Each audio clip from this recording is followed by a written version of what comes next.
This video is kindly sponsored by the Morning Brew, the free daily newsletter. Hey, 42 here.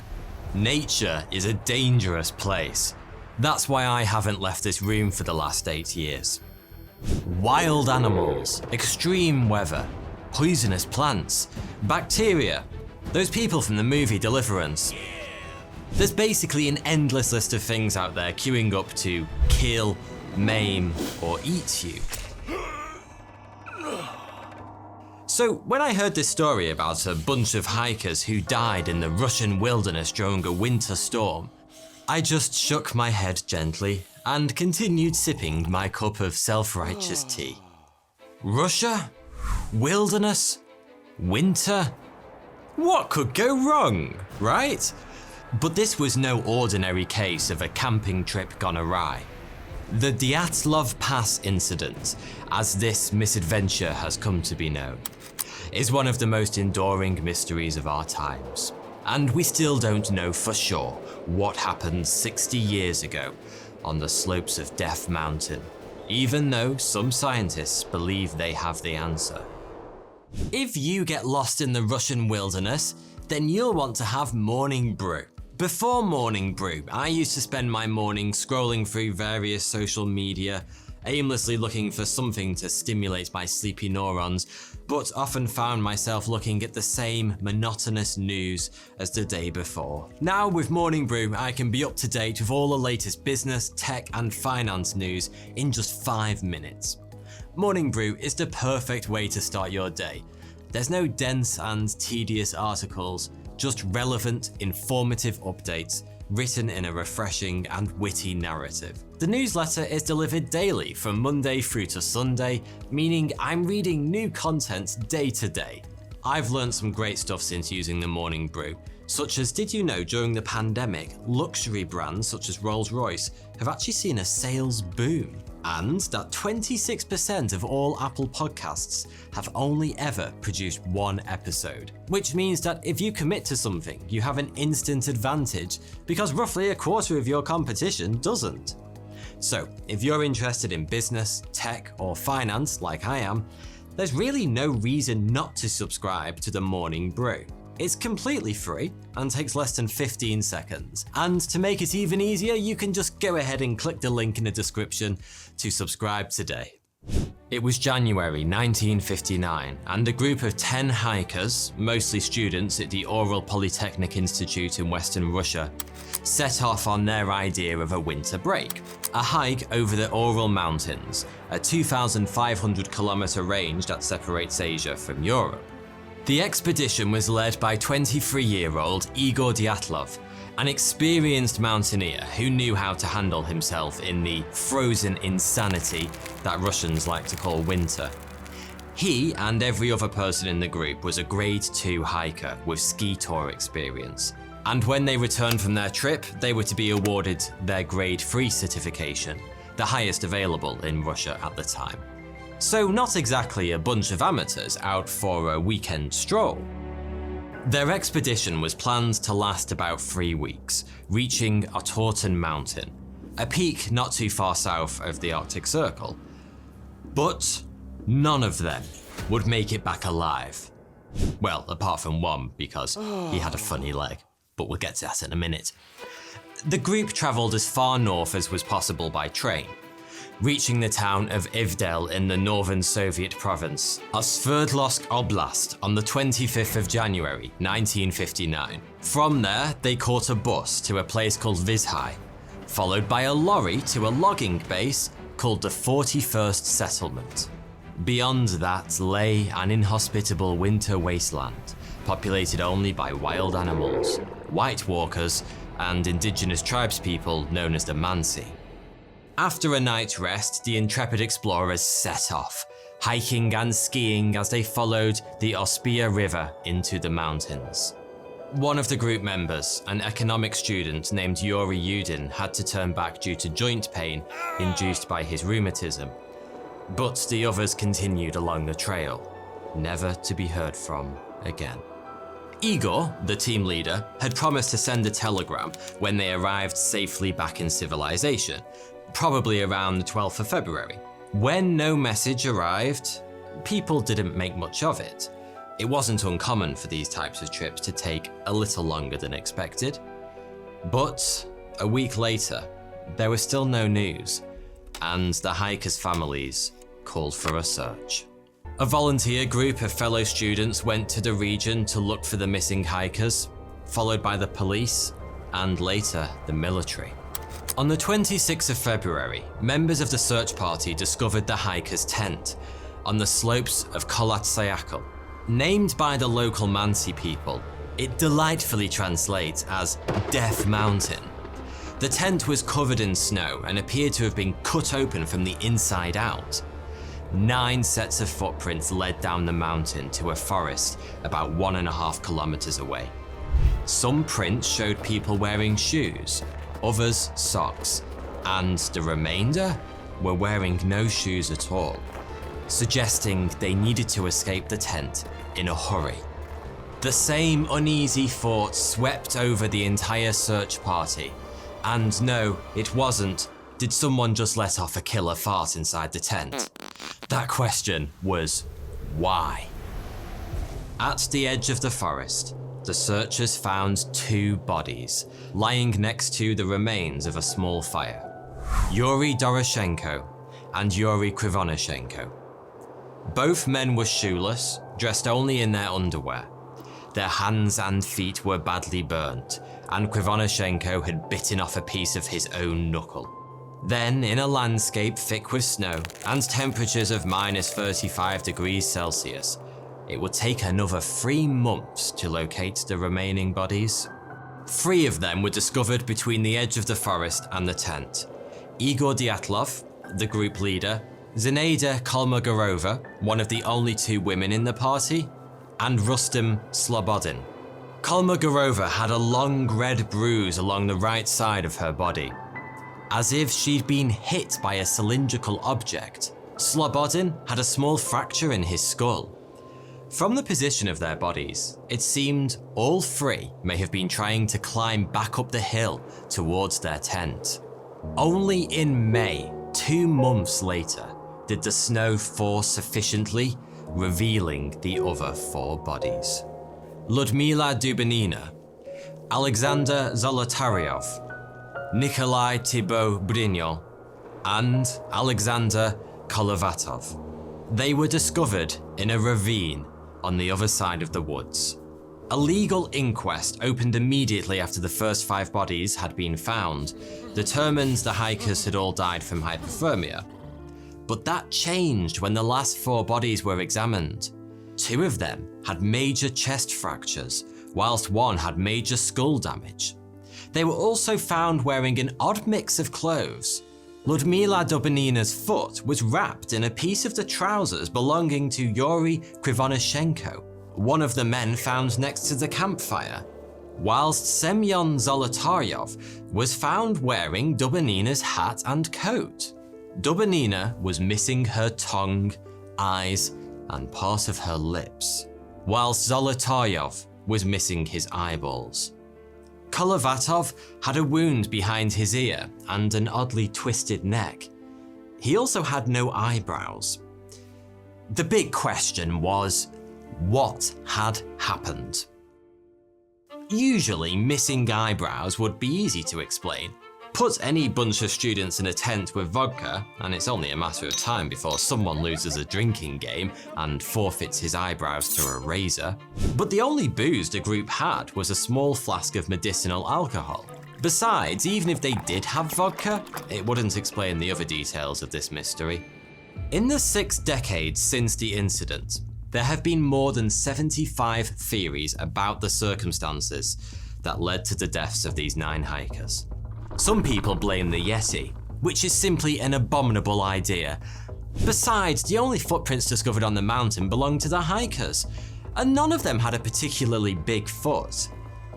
Another popular suggestion is that this was all the doing of aliens, partly because there were reports of golden lights in the sky that night, and partly because aliens get blamed for just about everything humans don't have an answer for, including the disappearance of my nan's watering can. At one stage, the leading suspects in the investigation were members of the Mansi tribe, known to be peaceful reindeer herders who generally kept to themselves. It was thought that perhaps the hikers had crossed onto land sacred to the Mansi and paid the ultimate price. But this didn't make sense because others had crossed that land before without trouble, and as you know by now, the only footprints found belonged to the hikers. Also, the coroner confirmed that the injuries sustained by the 4 hikers in the ravine were too severe to have been caused by humans, so it couldn't have been the Mansi. As a result, the investigators cleared the Mansi of culpability. But not all suspicions faded over the years. A book was published in 2015 that reintroduced the sacred land hypothesis, saying the Mansi hunters may have been high on magic mushrooms and lost their minds when the trekking party suddenly strayed onto their land. The Russian government closed the investigation into the matter only a few weeks after the final bodies were found. With no clear explanation to offer, the authorities simply concluded that the deaths were caused by a spontaneous power of nature, before marking the files classified and locking them away. They may just as well have said, "This was the work of naughty unicorns, and if you don't like that answer, please call the KGB." These actions have been cited as examples of generally suspicious behaviour by the Russian authorities. That's a new one. And conspiracy theories about a potential cover-up are abound. The local prosecutor, Lev Ivanov, was the first person to investigate the case and led the official inquest in 1959. After initially being extremely focused on the investigation, Ivanov suddenly withdrew his interest and closed the case, apparently under pressure from his superiors. Then, he didn't speak about the event for 30 years, until 1990, when he admitted he'd been silenced by the authorities, forced to suppress reports of fiery objects in the sky and strange autopsy results from the victims of the disaster. When those autopsies were done in the nearest town, the medical facility was surrounded by KGB officers, not police, and a large barrel of alcohol was delivered to the premises. Some think as a way for the forensics team to help protect themselves against radiation. Radiation had been found on some of the clothing at the scene in the mountains, and the area was scanned with a Geiger counter to check for radioactive contamination, which is not exactly the usual way to handle a search and rescue mission. This weirdness has spawned rumours that the hikers were victims of secret weapons testing, and that the government hushed everything up to hide their tracks. The Soviet military was known to be testing parachute mines in the area around that time. These bombs explode in the air, which would explain the balls of fire described by eyewitnesses, and would also explain the injuries suffered by the students. The missing body parts on some of the bodies could then be down to scavenging wild animals. As for the people who were half-dressed, there's an outside chance this was due to paradoxical undressing, a strange phenomenon that occurs when people develop hypothermia. Suddenly they feel incredibly warm and have the need to take their clothes off. Where I come from, we call that something quite different. When the Soviet regime finally collapsed in the 90s, the files belonging to the prosecutor Ivanov and the rest of the establishment were released, sparking a massive surge in interest around the Dyatlov incident. As a result of public pressure and the need to respond to cray-cray conspiracy theories, the Russian government reopened the case in 2019, but was only willing to investigate 3 possible outcomes: an avalanche, a slab avalanche, or a hurricane.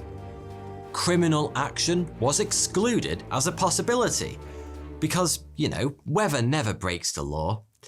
Though wind speeds on the night in question would have reached hurricane force, the probability of a hurricane causing the incident was eventually ruled out. But there have been some pretty innovative ideas about how wind could have caused a disaster. Katabatic winds, which are winds caused by cold air rushing down slopes due to gravity, can sometimes reach hurricane speeds, though this is rare. A strong katabatic wind would theoretically have forced the climbers out of their tent and sent them downhill seeking shelter. Another theory is that strong winds moving around the mountain created extremely low-frequency sounds called infrasound, which is known to cause panic attacks in humans. The discomfort and distress might have driven the hikers to escape in the dark. In both scenarios, the rest of the details of the scene are explained away by hypothermia and the last 4 people falling to their death into a ravine. In 2020, Russian authorities announced the official cause of death to be an avalanche. This conclusion met a number of criticisms, especially since the report lacked any clear explanation for how the avalanche happened. There were no conventional signs of an avalanche at the scene, and an assessment of the terrain using more advanced technology showed an avalanche to be extremely unlikely.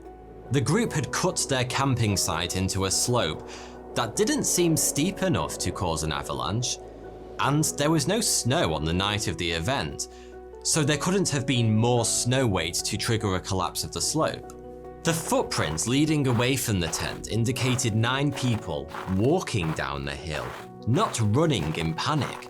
And hikers with their level of experience would have been very unlikely to camp anywhere near the potential path of an avalanche.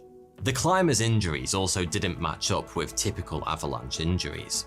Most strangely for an avalanche though, there was a 9-hour gap between the group cutting into the snow to set up camp and the point at which they escaped the tent. Usually an avalanche would start soon after the snowbank had been disturbed. Recently though, 2 scientists in Switzerland, Alexander Puzrin and Johann Goom, seem to have solved the puzzle of what happened that dark night in 1959.